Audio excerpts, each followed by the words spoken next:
All right, hello everyone. This is Tips from a Hacker on License Checking. I'm Chase. I've spent the last few years working various places in information security on projects that include tasks like malware analysis, software reverse engineering, and vulnerability analysis.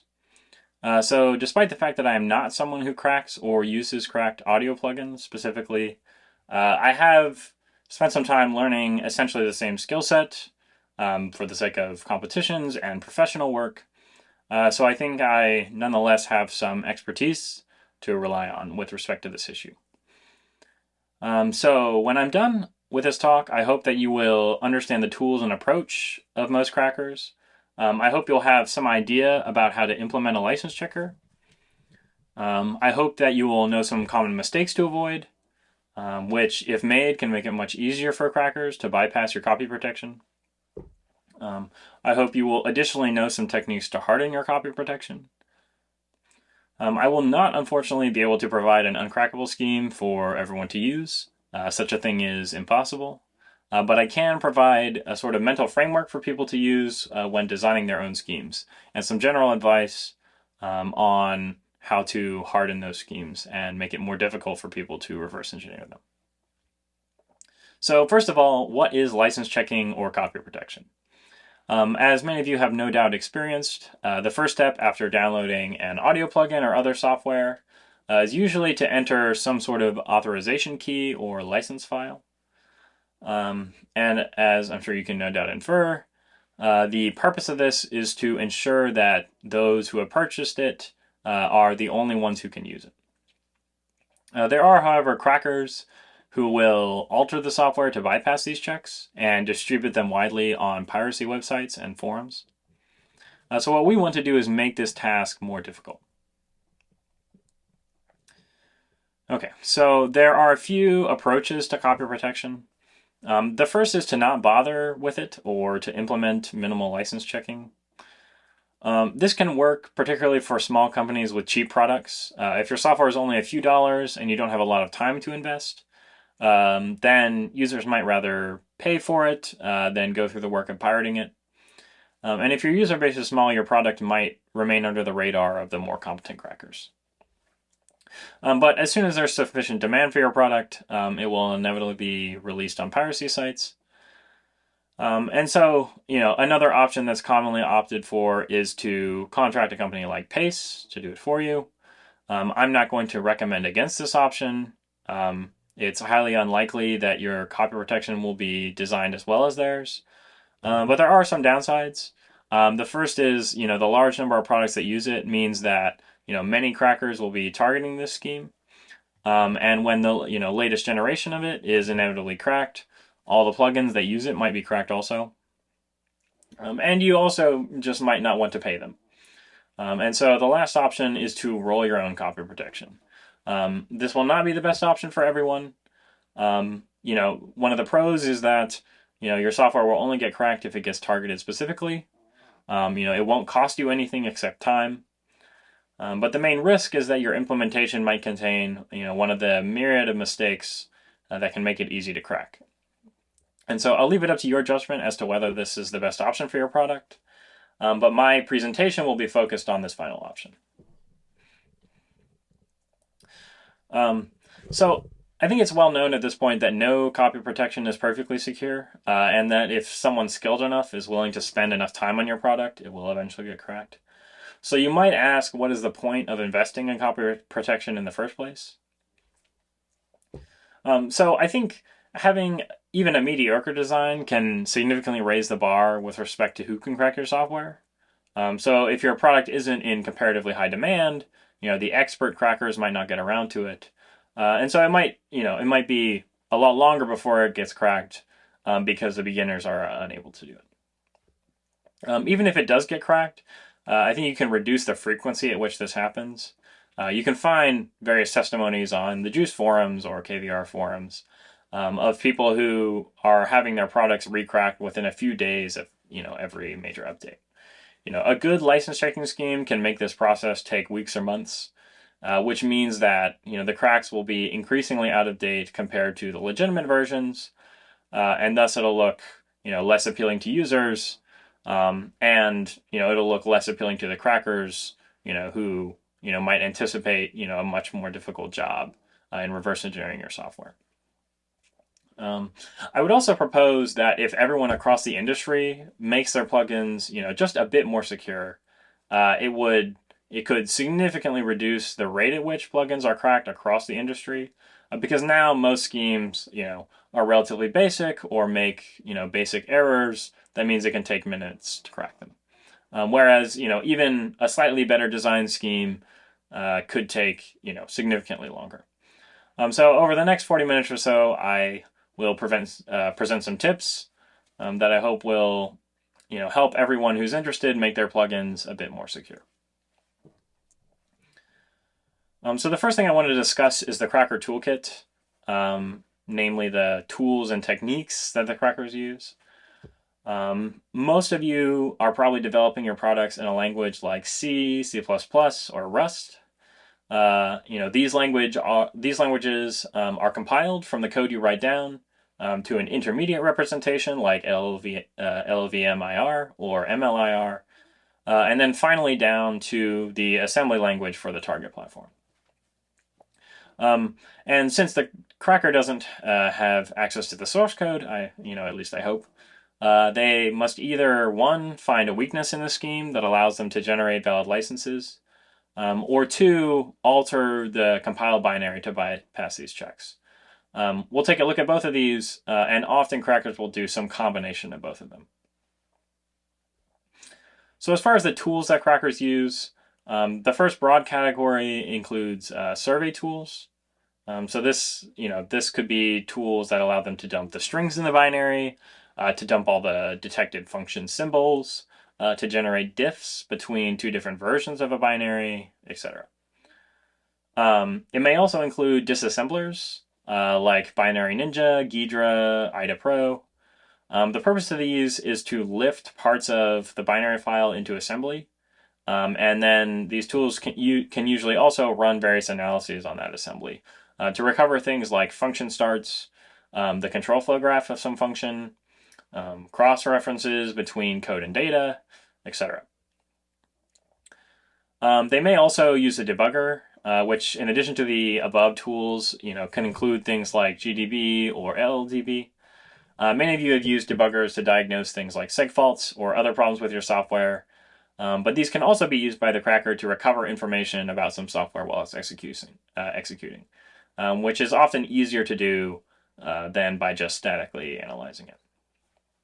So in a minute, I'm going to demonstrate various ways a cracker might approach your software. There are nice graphical tools like the ones I mentioned that most crackers will use, some of which will cost thousands of dollars.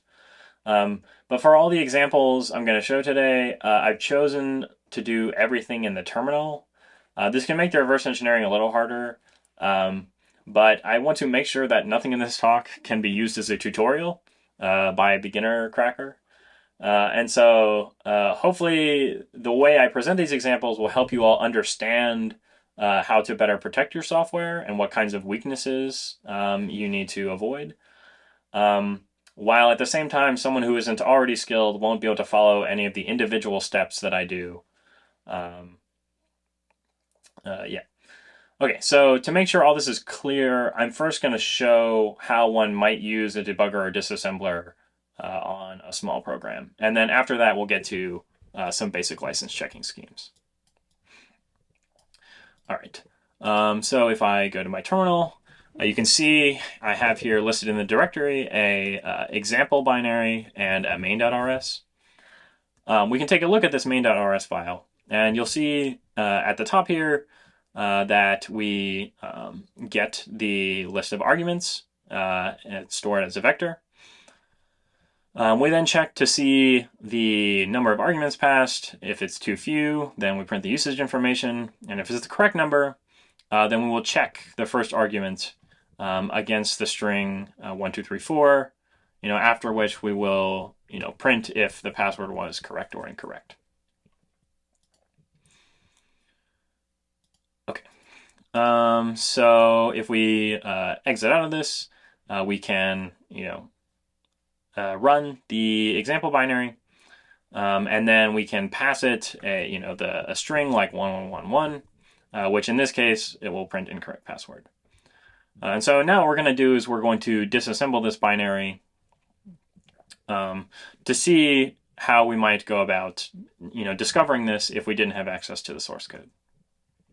So we'll first run some analysis on the binary. And then from our tool, we can do things like show the hex dump of any part of the binary. And we can scroll around that hex dump. We can also list the strings if we so desire. We can even print the functions, which in this case, I'll filter it for the main function. And then we'll copy that and seek to it. And then once at the main function, we can print the disassembly, as I've done here. And these are all the individual assembly instructions for that function. We can also display the control flow graph, like I'm doing here. And if we, sort of scroll down through this control flow graph, we come to what looks like the, important comparison block. So if you look at this sort of top center block, you can see that there's a compare to the value pointed to by RAX and some, number that's been hard-coded. And then based on this, you can see the sort of branch to the left and the right, true and false, between, blocks that look like they're doing something related to printing correct password or incorrect password. And so, we can just at first look, guess that this is the relevant compare to the password, with the relevant printing. So next, before we, finish cracking this, I want to take a look at debugging it. So I'll reopen this in the debugger, passing it the arguments 1111. And then I can add a breakpoint at the main function I copied earlier. At the main function I copied earlier. And then I can continue to that. And you can see I've now, now the debugger is stopped at this particular portion of the code. I can step through the individual assembly instructions like so. And even display more information about the memory. Like you can see at the top there, I have the stack. And then below that, I've displayed all the registers. And if I step through this, you can see the stack and the registers changing according to the instructions. So if I go back to the control flow graph, I can also step through it until I get down to the block that we saw earlier with the relevant compare. And I can do one more step through that. And then I'm at the compare between what's pointed to by RAX and this hard-coded value. So the first thing I'll do is I'll print the value pointed to by RAX. And you can see that's 1111. So we assume that the value it's being compared to is the correct password. So what we'll do is we'll just copy this 34333, so on and so forth value. And then we'll print it in its various formats. And you can see here that if it's formatted as a string, it's equal to the value 1234. So from this information, we can assume that we've identified the correct password. So we'll just continue, and you can see what we entered before was the incorrect password. But now if we run the example binary with the newly discovered password, we see that it's correct. Okay, so obviously, this wasn't, an example with a, license checking scheme that you might see in the real world. The point of this was just to illustrate the general reverse engineering process, what a disassembler is, what a debugger is, and hopefully this will allow you to follow the examples that I do later with more advanced, against closer to real world license checking schemes. All right, so next we're going to take a look at our first copy protection scheme. In deciding what kinds of designs I should look at for this talk, I took a look at the JUICE forums to see what people were already using and what was being recommended to newbies. Most of the designs I saw involved using a RSA private public key pair to secure the license in some way. But But unfortunately, I did also see attestations to common misuses of RSA and the effects of the subsequent cracks. So this first example I'm going to show is a kind of worst case scenario in terms of the copy protection. And I'll show how misusing RSA can make it trivial to crack a plugin. Okay, so if I go back to my terminal, you can see in this directory, checker0, we have a checker0 binary and then an encoded license. I can print a hex dump of that license, and you can see it at the moment to us just looks like random data, and so we can assume it's encrypted. So our first step will be to disassemble the checker0 binary. We'll run our analysis again. I'll wait for that. Okay, and then we can seek to the main function. So if we go to the control flow graph and scroll down through, you can see there's this call to a check license function. And so normally we'd probably proceed by reverse engineering that.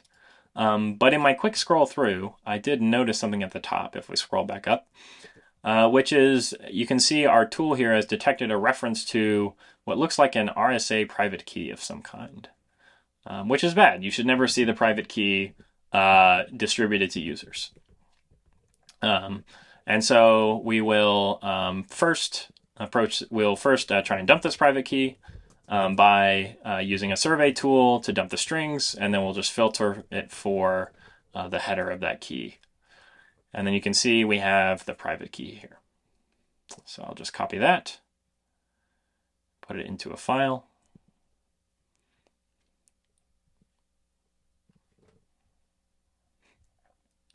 And paste. All right, and we have our private key. So based on the fact that the private key was embedded in here, we can guess that the developer in this case made a relatively common mistake, one that I have seen on the Juice forums, but one that makes it trivial to crack this plugin, which is that they have used the RSA private key they're using the RSA private key to decrypt the license, and they're using the public key to encrypt the license. The problem with this approach is that the way RSA works, you can at any point generate the public key from the private key. And so in order to break this scheme without ever having to alter the binary, all we need to do is take this private key. We can use it to decrypt the license if we so wish.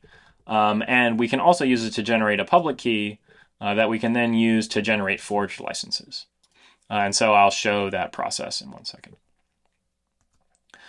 So you can see I can get the hex dump of the encoded license. We see that it's encrypted. And now I'll proceed to use OpenSSL to decrypt this into a plain text license. And if we cat the resulting file, you can see what we have is a plain text license that includes the username and expiration date. And so what I'll do is I'll edit the plain text license to include, some forged information, from some user, and I'll extend the expiration date because I can. And then what we'll do is we'll generate the public key that we need from the private key in order to encrypt this to be, what looks like a valid license. So we have our public key, and so we'll now use that public key to encrypt the forged license.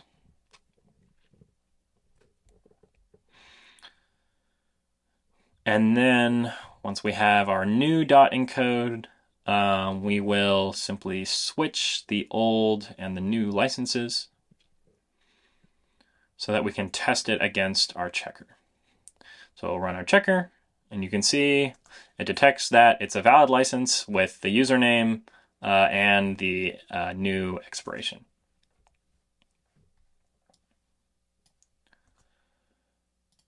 Okay, so notice that in this example, the cracker didn't need to change the binary in any way. They were simply able to generate valid licenses, which is why this is sort of the worst case scenario, because users can simply download the latest version of the plugin from the official website and then authorize it with a forged license.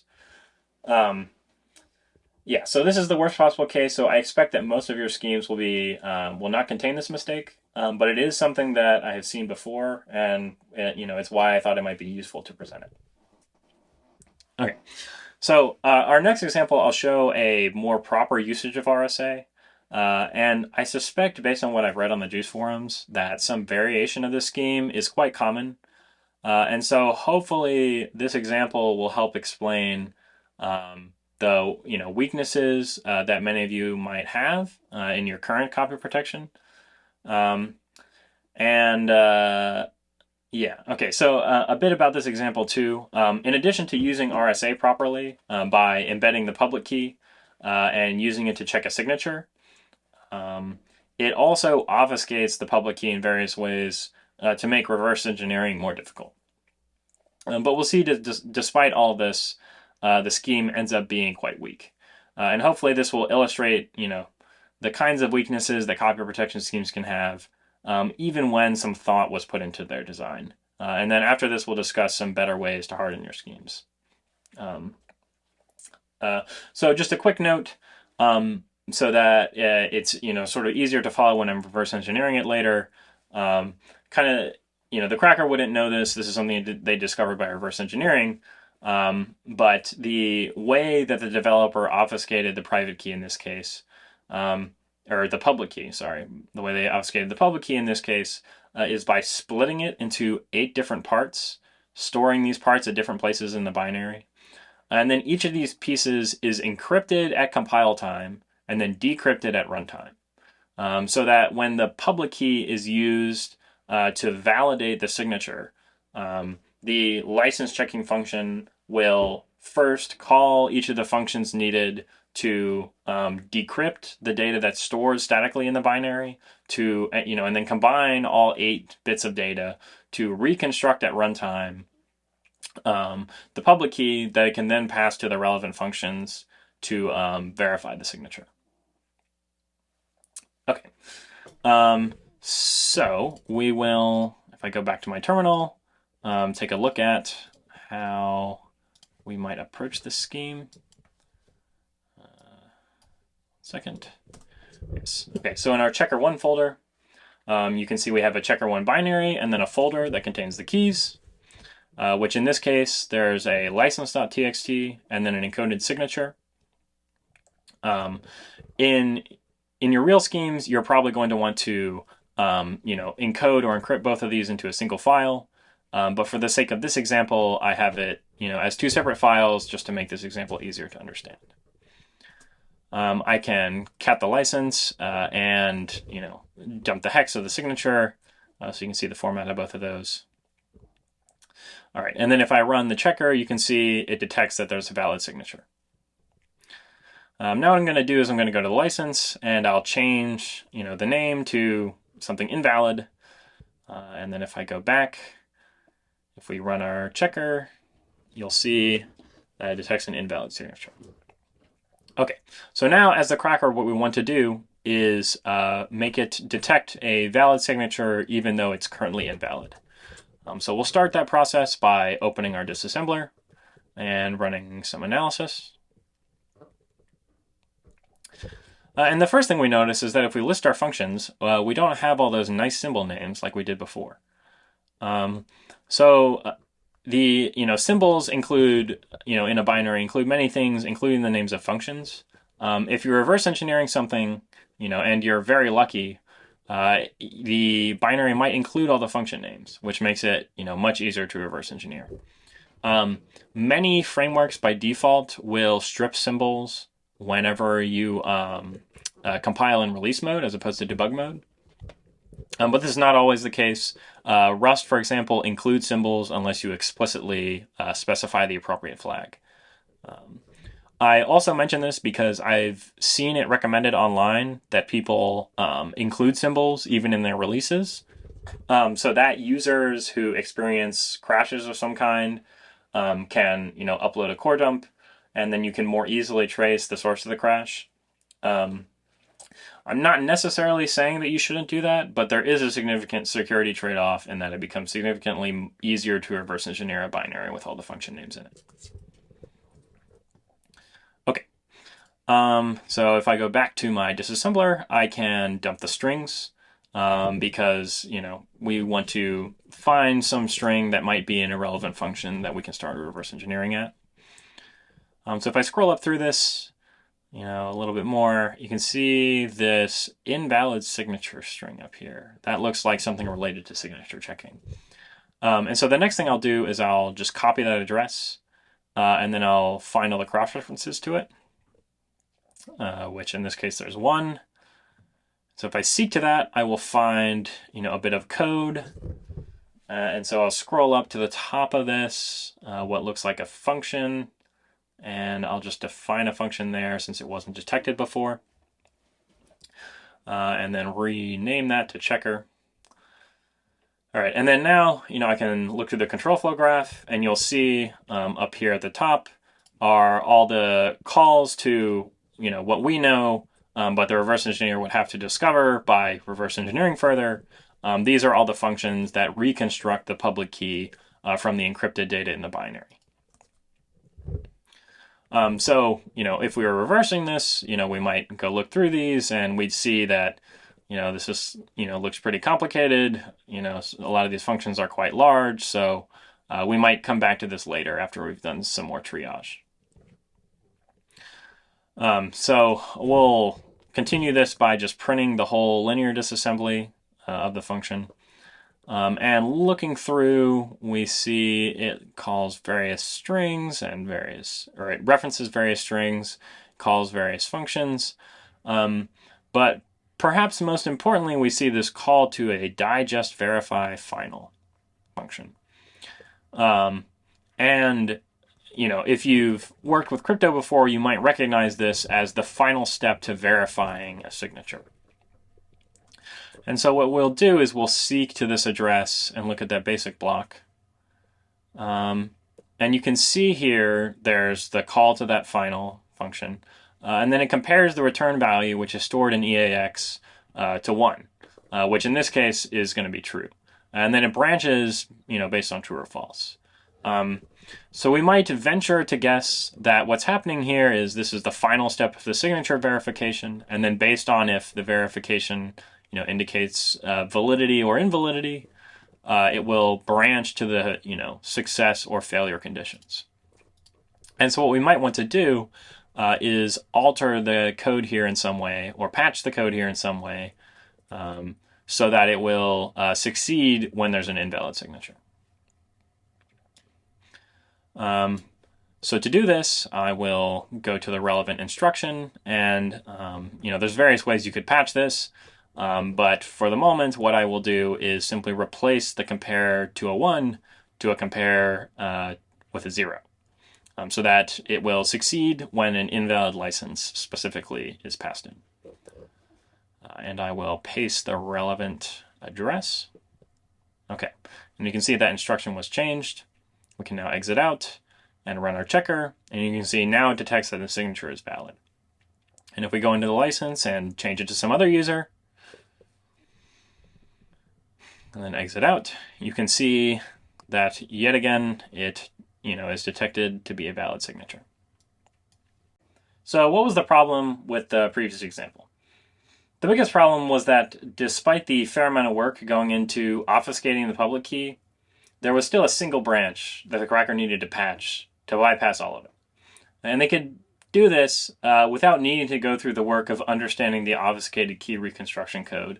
In the end, all the work that went into obfuscating the implementation, was irrelevant to what the cracker needed to do to bypass the whole scheme.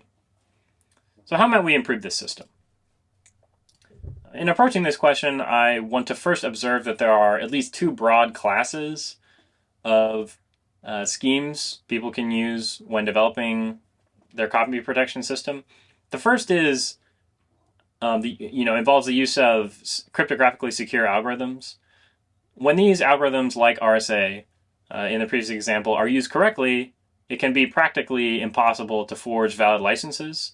But the problem with this is that these systems are often easy to reverse engineer because they use systems that are well known.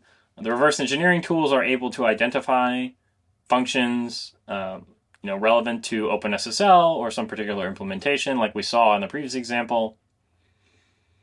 And so it can be easy for the reverse engineer to replace the embedded public key in the binary with their own and then forge licenses for it or something like that.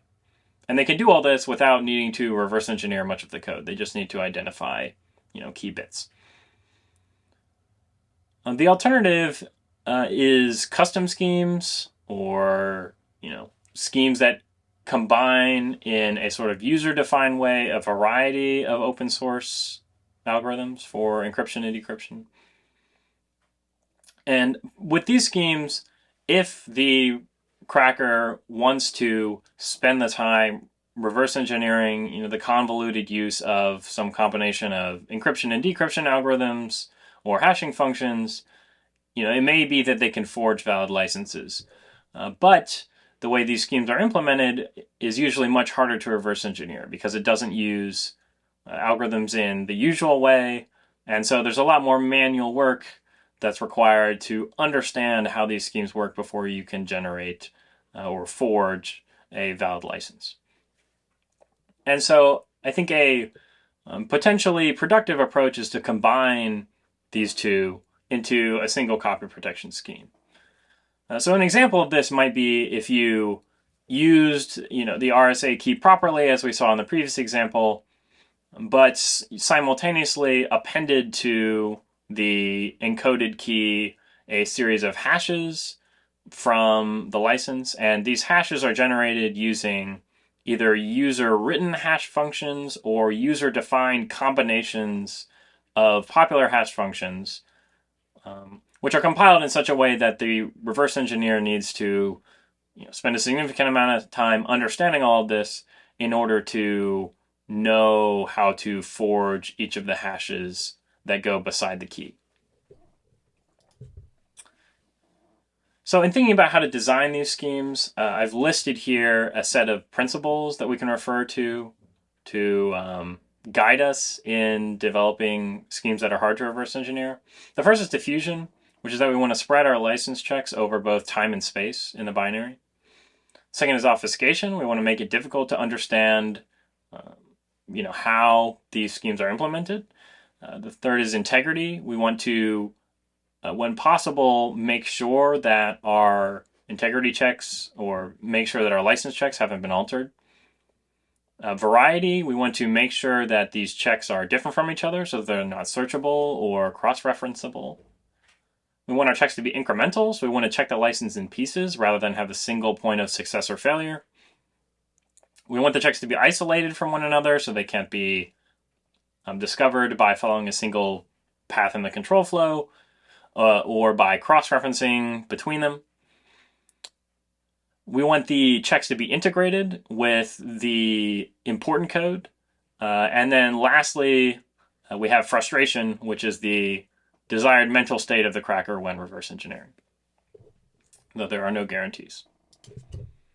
So first I'll talk about diffusion. We want to spread our checks over time and space. And if you think of the previous, the example I proposed earlier where we have our, RSA generated signature, and then we append to that signature several hashes of the signature, and then append those to the license. And then you can imagine that these hashes are checked in various places throughout the code. You're going to want to inline these checks so that there isn't a single place that is being referenced by all the different checks. And this will ensure that all the checks require their own patches, which creates a lot more work for the cracker. The next issue is obfuscation. We want to make it difficult for the cracker to understand what's going on when reverse engineering the binary. And to do this, you can encrypt sensitive data at compile time, like we saw with the RSA example, although in the end, in that example, it wasn't done in a useful way. You can do things like add fake functionality, unnecessary checks, misleading strings or symbol names. And you can also do things like obfuscate system calls that reveal important parts of the functionality. Like for example, if you say had a random function that determined whether or not you were going to indeterministically evaluate the validity of the license or a hash or something like that. You could, instead of the rand function, which might sort of give away what's happening, you could use the return bytes of a malloc or the time in seconds or something like that. Next, we have integrity. You want to make sure that your code hasn't been changed when this is possible. The best way to do this is to check the hashes of important bytes at runtime, and then these hashes would be calculated at compile time. But this can be somewhat difficult to implement unless you're particularly passionate about this kind of work. And so there are simpler alternatives, like on some condition, running a bad license through your license checking function. And if the bad license succeeds, then you know that probably the cracker altered this function in some way to make sure that it succeeded even with bad licenses. And you can also do simple things like check the hash of the entire binary or something like that. Next, we have variety. You want to make sure that there's a variety of different checks. Often, even when checks are diffuse, a hacker can find all of these by searching for easily, common bytes between them. And you may want to use different algorithms for each of these checks. And you also may want to, if possible, vary between releases how this is implemented. This might be a pain to change copy protection by hand. I think most of us, copy protection is not the priority. Instead, we want to focus on the core functionality of our plugin. So instead, you might do something like have the elements of the copy protection generated at compile time using Rust macros or C macros, so on and so forth. The point of this is that we want the functionality to vary enough between releases that disabling the copy protection isn't scriptable. I've heard various testimonies that, to the effect of within a day or two of every major new update, a crack is released online. And though I don't know this because I haven't talked to any of the crackers, I suspect that for the more popular plugins that they're releasing updates for often, they've written scripts to disable the copy protection on each version. And if at compile time you vary the copy protection enough, it might be difficult for these scripts to do that, which would force the cracker to do things manually, which would slow down the rate at which cracks can be produced. Next, we have incremental. When possible, you want to do only partial checks on the key so that the failure message isn't immediately displayed. So you might want to, for example, only do a basic check on the startup of the signature of the license, for example, and check the other bits of the license only on rare conditions. So if you had the appended hashes of the signature, like I mentioned before, you might check these on rare conditions, like the 400th prepare call to the prepare function, or so many minutes after it's been running, or after they save a preset or something like that. And this makes it difficult for the cracker to tell if their crack has succeeded. And so in the best case scenario, the cracker only bypasses the basic check on startup, distributes this to hundreds of users. These users spend some time with the plugin, find it useful, and then suddenly your secondary checks are triggered and they get a demo pop up, and the full functionality that they had before was taken away. And at this time, they might be motivated to go buy the actual plugin. Next, we have isolation. You want to make sure that the checks of the license and the important data to checking the license cannot be easily cross-referenced. A sort of worst case scenario would be if you had a bunch of checks that were different from each other and they were diffuse throughout the binary, well designed and all that, but they all referenced a single global variable. What would happen is the cracker would, likely at some point list all the cross references to this global variable and then instantly know all the bits of code that reference it. And so in this way, they could easily find all the checks that are buried throughout your code.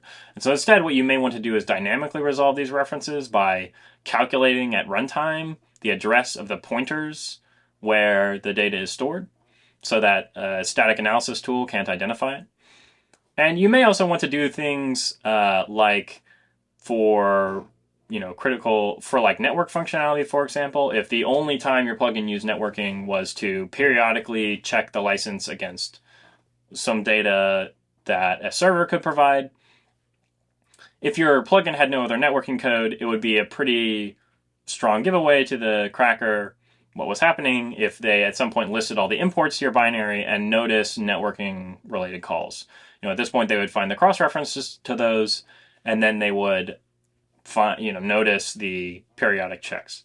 And so to obfuscate this kind of thing or make it harder to find, you could instead dynamically load the relevant libraries with the networking calls and then find the functions at runtime and then call them that way. And then that way, when the cracker lists all the imports, they would not find they would not notice the networking functionality.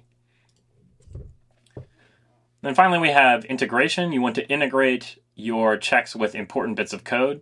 This is to ensure that the license checking functions can't be easily knopped, which is a term of art for replacing the relevant instructions with no operation instructions. And some examples would be integrating your license checks with a file read, integrating with prepare. You're going to want to inline all these checks when possible. And then finally, we have frustration. And we hope it's the cracker who's frustrated, but it might be you the nth time that your plugin gets cracked. And so in light of that, we will talk about our last topic, which is how to post-mortem a cracked plugin. So if I pull up my terminal real quick, I can take a look at we can take a look at the checker1 binary that we saw earlier. So if I list the files in this directory, you will see that we have both the checker1 binary and we have the patched version from earlier. And in this case, we're going to use a tool called rzdiff or r2diff. These are open source tools for comparing the hex dump of two different binaries. And so we will open both of them up, and you can see that we get a side-by-side hex dump that we can scroll up and down. And if we hit the N key, we can seek to the first difference, which in this case is a single byte where we changed a 1 to a 0. And this is earlier when we changed the compare REX 1 to compare REX 0. Okay. So if I pull up my slides, in conclusion, I hope that you learned something useful about license checking. I hope that you have a better idea of the mistakes to avoid when developing your own copy protection, and I look forward to your questions.